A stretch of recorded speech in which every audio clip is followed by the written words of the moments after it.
Welcome to the Buddhist Boot Camp podcast. Our intention is to awaken, enlighten, enrich, and inspire a simple and uncomplicated life. Discover the benefits of mindful living with your host, Timber Hawkeye.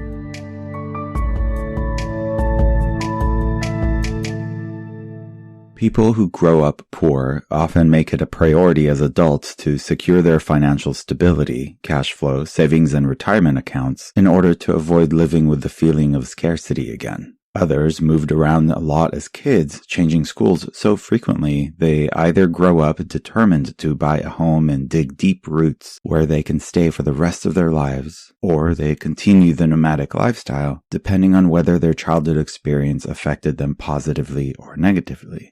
When I was growing up, my parents' mood swings were so unpredictable, I never knew if I was coming home to a warm hug or a violent beating, so walking on eggshells was the norm. This turned our home into an unstable and scary place, not a safe space. So it's no surprise that as an adult, I've been determined to make my home a sanctuary and to find solace, acceptance, and peace with the people in my life. Feeling safe is a basic need, not a luxury. Yet many of us spend years unaware of the fact that life without landmines is even an option. I've spoken with people who spend more time at work than is necessary to avoid going home because the office felt safer. One friend was so miserable in her marriage, but too scared to mention divorce, she enrolled in a master's program at a local university, not because she needed or wanted the degree, but because going to school meant she would spend hours at the library each night after working all day, and she was hoping being gone so much would lead her husband to cheat on her and leave, which is exactly what happened. She got her master's and her divorce in the most roundabout way to regain that sense of safety.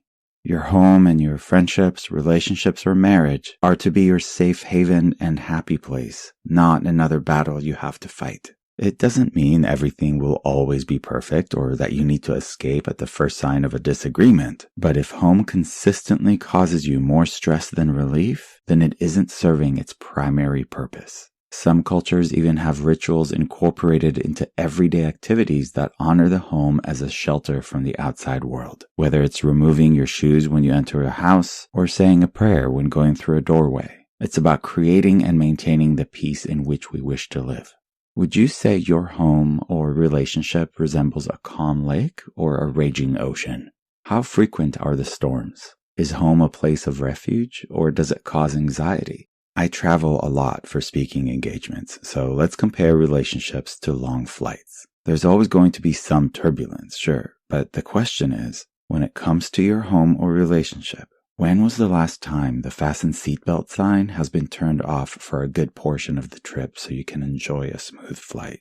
We cannot live happily in a constant state of emergency. That level of stress and tension will ultimately manifest as illness and disease. In fact, there's a wonderful book called The Body Keeps the Score, meaning we can't function under constant pressure without breaking down, either physically, mentally, or emotionally. So whether you are single or involved, all metaphors for home and relationships have harmony on one end of the spectrum and dysfunction on the other.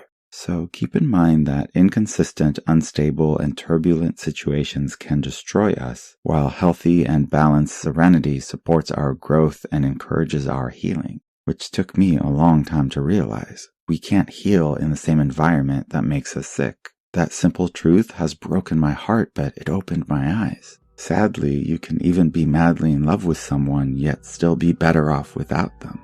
The important thing to remember is that you deserve peace. If you don't create it, you might live for a very long time without it. Let's not wait until we die to rest in it. While I wish we can all be free from suffering, I also know that pain is often our greatest teacher. So may we learn quickly so we can live in peace. Namaste. Timber Hawkeye is the best-selling author of Buddhist Boot Camp, Faithfully Religionless, and The Opposite of Namaste. For additional information, please visit BuddhistBootCamp.com, where you can order autographed books to support the Prison Library Project, watch Timber's inspiring TED Talk, and join our monthly mailing list. We hope you have enjoyed this episode and invite you to subscribe for more thought-provoking discussions. Thank you for being a soldier of peace in the army of love.